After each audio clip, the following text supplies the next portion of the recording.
খুতবাই আমি বলে যাচ্ছি, আমার তো এখানে মসজিদ নেই যে আপনি বাদ দিবেন। জালসাতে হয়তো ডাকবেন না, ডাকেন না। 4000 টাকার মৌলবি আছে আপনার এলাকায়, 5 ওয়াক্তের নামাজ পড়ায়, 24 ঘন্টা ডিউটি করে, 4000 টাকা ওকে বেতন দেওয়া হয়। 4000 টাকা বেতন হলে কয় টাকা করে দিন হলো জি? 133, তাই তো? 133 টাকা 33 পয়সা ওর বেতন। 24 ঘন্টা ডিউটি। পৃথিবীর কোন ডিউটি আছে 24 ঘন্টা? দেখাতে পারবেন? পৃথিবীর কোন ডিউটি 8 ঘন্টা, 10 ঘন্টা, 12 ঘন্টা দিয়ে তুমি চলে যাও, বলেন হয় না?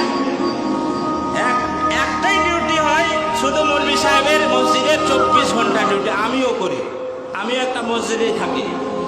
24 ঘন্টায় একটা লোক ডিউটি করে, রাত 13টায় জানাজা হবে। কলকাতায় মরেছে আব্দুল সাত্তার, বলে 12টা 12:30 লাশ আসতে লাগবে, 1:30টার সময় জানা যাবে। মৌলভী সাহেবকে পাহারা দিয়ে বসে থাকতে হবে মসজিদে, যে লাশ আসে জানাজা পড়ে দেবে, হয় না? কার বেটি 2:30টার সময় পালিয়ে গেছে, হে মৌলভী সাহেব ডাক, বিয়ে পড়াইতে হবে, হয় না?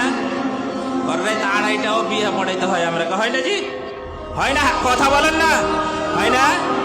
তাহলে একটা মৌলবি 24 ঘন্টা ডিউটি করে, যদি ওর 1,133 টাকা 33 পয়সা বেতন হয়, ওর পিছনে নামাজ হবে কোন আলেম বলেছে আপনাকে? যে 4,000, 6,000, 8,000 টাকা যে মৌলবিকে আপনি বেতন দেন, কোন আলেম যদি বলে দিতে পারে যে ওর পিছনে নামাজ হবে, জীবনে আমি কোনোদিন আর মাইকে কথা বলবো না। কেন হবে না ওর পিছনে নামাজ? আপনাকে আমি খালি বুঝিয়ে দিচ্ছি কেন হবে না। আচ্ছা, 133 টাকা 33 পয়সা যদি দিনে বেতন দেওয়া যায়, 4,000 টাকা মাস। 4,000 টাকা একটা মৌলবি সংসার চলবে? আপনার চলবে? চলবে জি? কারো আছে হাত তোলেন তো যে আমার চলে 4,000 টাকায়? একটা ভ্যান আলার চলে, একটা যারা টুকটুকি চালায় তারা তো 500, 700, 800 টাকা ইনকাম করে। তাহলে 4,000 টাকা যে মৌলবিকে বেতন দিচ্ছেন, 6,000 ধন্য, 200 টাকা দিন, 200 টাকাই ধন্য, 6,000 টাকা দেন, ওই 200 টাকা দিনে হবে? বলেন হবে? হবে না। তাহলে নামাজ কেন হবে না আমি ওইটা বুঝাচ্ছি আপনাকে। যখন এই 6,000 টাকা আপনি বেতন দেবে, 15 দিনে 6,000 টাকা শেষ, তাও হবে না। টেনে টুইনে 6,000 টাকাই দেবে ধরে।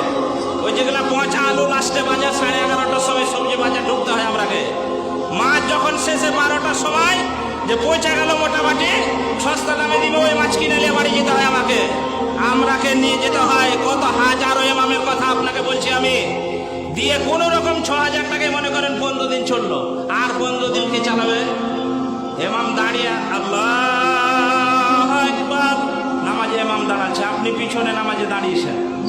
আপনি তো পেট ভর্তি করে এসেছেন মসজিদে, আর আপনার বাড়িতে গোলাতে চাল ধরা আছে, বস্তার চাল অর্ডার হলে চাল শেষ, বস্তা চলে এলো। মাছ আপনি সেই আর মাছ পেলেন নদীতে, বড় ইলিশ উঠিয়ে এলে চলে এলেন, নিয়ে আসেন না? আপনার তো ঠিক সংসার চলছে দিব্যি, দিয়ে আপনি হাজি সাহেব শেষে আল্লাহু আকবার, আজানের আগে যে মসজিদে বসে আছে, ওই 6,000 টাকা মৌলবীর পিছনে নামাজ পড়বে, আর মৌলবী সাহেবের খালি মন ধুকুর বুকুর করছে, আল্লাহ এই 15 দিন তো চললো, আল্লাহ এই 15 দিন কি করে চলবে, আল্লাহ চাল তো শেষ হয়ে গেল, বেটার জ্বর, ওষুধটা কোনখানে পাবো?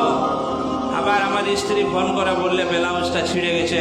বাস্তব কথা বলছি আপনাকে বাপজি, এটা হয়তো শুনে আপনাকে হাসি লাগছে।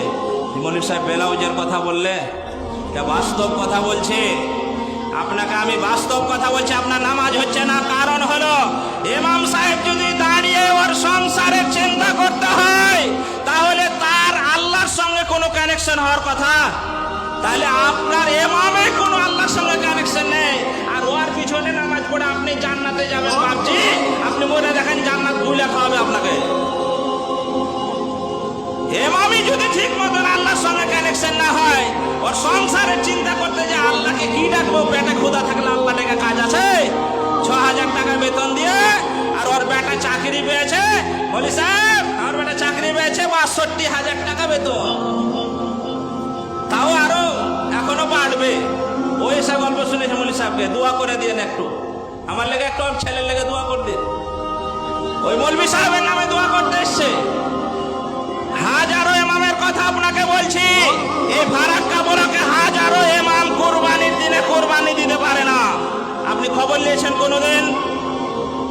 36,000 টাকা জোড়া খাসি এসে 62,000 টাকা 72,000 টাকায় মৌলী সাহেবকে এসে মসজিদের কাছে এসে যে দোয়া করে দেন মৌলী সাহেব এই দুটা খাসি কিনেছি, মৌলী সাহেব জবাই করে দিয়ে নামাজ পড়ে, ঈদের নামাজ পড়ে জবাই করে দিয়ে আসে, দিয়ে ওই ফকির মিসকিনকে যে মাংস দেয় ওই মাংস থেকে 2 কিলো মৌলী সাহেবকে দিয়ে গেছে। দেওয়ার পিছনে নামাজ পড়ে ওই জান্নাতে যাবে। ওহ কি রে মশাল্লি রে, তোমার লেগেই তো জান্নাত খুলে বসে আছে। কথা যদি ভুল হয় নামার পর আমাকে ধরেন, যেগুলো ভুলভাল কথা আপনি বলছেন, আপনার নামাজ হচ্ছে না তার আমি প্রমাণ দিয়ে দিচ্ছি। প্রত্যেকটা ইমামের এই কথা। অনেক মানুষ বলে থাকে যে ইমামদের বরকত আছে, আল্লাহর বরকত, আল্লাহকে আসমান থেকে বরকত ফেলে দেয়। বরকত কথা থেকে আসছে আপনাকে আমি বলছি। আমরা যখন বাজারে ঢুকে হাজারো মানুষ আছে, বড় বাঘের যখন কাটা হয় ওজন দাম না সদার আগেই বলে 1 কিলো আমার মেপে দাও, এরকম লোক নেই? নেই এরকম লোক? আমরা মাছের দিকে তাকাই, আমাদেরও মন আছে। আপনাকে আল্লাহর কসম করে বলছি, বাঘের মাছ যখন দেখতে পাই বাজারে ঢুকে আমারও মনটা চায় 1 কিলো নিয়ে আমার ছেলে মেয়েকে নিয়ে আমিও খেতে পারি। 1 কিলো বাঘের মাছ কিনতে গেলে 600 টাকা আমাকে লাগবে। আমার মনটা চায়, তারপরেও মনটাকে আর বুঝিয়ে দিয়ে চোখটাকে অন্যদিকে ফিরিয়ে দিয়ে বাটার মাছ সেই 250 গ্রাম কিনে আমরা বাড়িতে নিয়ে ছেলে মেয়েকে খাওয়াই। আপনার ছেলের যখন ঈদের বাজার করতে যান, আপনি শত্রুপাতে ঢোকেন, আমি ফুটপাতে 300 টাকার জামা নিয়ে আমার ছেলে মেয়েকে আমি পড়াই, আর আপনি বলছেন যে ওই ইমামের পিছে নামাজ পড়ে জান্নাতে যাব। কোনোদিন কোন মানুষ বলেছেন কোন ইমামকে যে ঈদের বাজারটা আপনি নেন 500 টাকা, আপনি ঈদের বাজার আপনার ছেলের স্ত্রীর আপনার জামা কাপড় কিনেন? বলেছেন কোনোদিন?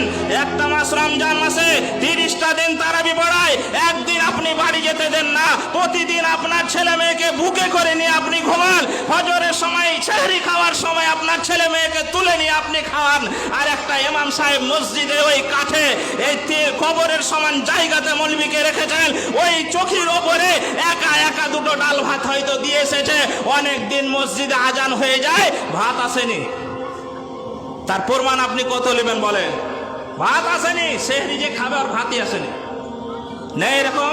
আপনার ইমামের কথা আমি বলছি। ইমামের যখন 10 টাকা মাইনা বাড়া হয়, যে 10 টাকা করে চাঁদা বাড়া হলো, চায়ের দোকানে বলবে 10 টাকা বেড়ে গেল ফের মুঠি। আর ইন্টারনেট মারার সময় কয়দিন আগে 240 টাকা করে 24 দিন দিছিল, 28 দিন দিছিল না? জিও এয়ারটেল দিছিল না 240 টাকায়? এখন দায় 240 টাকায় দায় বলেন? 349 টাকা মারতে হয়। 100 টাকা যে বাড়িয়ে দিলে এই জিও আম্বানি আর বেটার যে বিয়েতে লক্ষ কোটি কোটি টাকা খরচ করলে আপনার টাকা নিয়ে 100 টাকা যে প্রতি মাসে আপনাকে বেশি করে রিচার্জ করতে হচ্ছে, আপনি বলেন কাকে আপনি এই অভিযোগ জানাচ্ছেন? না আমি রিচার্জ করব না, দিব্যি নেট মারছেন, রিচার্জ করছেন। আর যার পিছনে নামাজ পড়ে জান্নাতে যাবেন তাকে টিপে ধরে রেখেছেন, না বেতন বাড়া যাবে না, 6,000 অনেক টাকা দিচ্ছি, আসেন আপনি নামাজ পড়েন, আপনি রেখেছেন, আপনাকে ছেড়ে দিচ্ছি, আসেন আসেন আসেন আপনি বক্তব্য করেন, আসেন। আলেমদেরকে কিছু মানুষ আছে, টাকা যদি তার মাথা খারাপ হয়ে যায়, আলেমেরা টাকা পেলে সিনেমা হল খুলবে না। আলেমদের কাছে টাকা আসলে তারা মদের বার খুলবে না, তারা হয়তো মাদ্রাসা মসজিদে কাজে লাগাবে বাবজি। আর আপনি আলেমদেরকে টাকা দিতে চান না? বলেন আপনার বিবেককে আমি প্রশ্ন করে ছেড়ে দিচ্ছি এ কথা। আপনার নামাজ হচ্ছে কি আপনি ভাববেন যে আপনি যে ইমাম রেখেছেন তার সংসার চলছে কি, এটা আপনার দায়িত্ব। যদি সংসার চলে আলহামদুলিল্লাহ, আর যদি এভাবে সংসার চালাতে হয় তাহলে আপনার নামাজ হচ্ছে না। এবারে আসুন, কথা যদি বলি কথা চলতেই থাকবে এরকম। কোন আলেম বলতে পারে না আজকে আমি আমার এলাকা ছেড়ে অন্য জায়গায় থাকি, বহরমপুর এলাকায় থাকি, কারণ হচ্ছে এলাকাতে বেতন দিচ্ছে না। 5,000, 6,000, 7,000। এই কয়দিন আগে একটা মৌলবীকে শুধু না আপনাদের এই আশপাশের 4,000 টাকা বেতন। ওকে আমি বললাম এই তোর মতন পাগল নেই পৃথিবীতে, তোর মতন পাগল নেবে, টুকটুকি চালাগা 500-600 টাকা ডেলি ইনকাম করতে পারবি, মানুষের গোলামি করার কোনো দরকার নেই। পারবে না জি? কিন্তু করছে। ওকে দিয়ে জানাজা পড়েছে, জানাজাটা পড়িয়ে দিয়ে, আর মৌলবীর পিছু সারা দিন খালি খোঁজে যায় মৌলভী সাহেব ট্যাঙ্কিতে পানি নেই, মৌলভী সাহেব ঝাড়ু কেন পড়েনি, মসজিদ খ্যাচ খ্যাচ করছে। আপনি ঝাড়ু দিতে পারেন না? আপনি ট্যাঙ্কিতে পানি তুলতে পারেন না? ট্যাঙ্কিতে পানি তোলার লেগে রেখেছেন।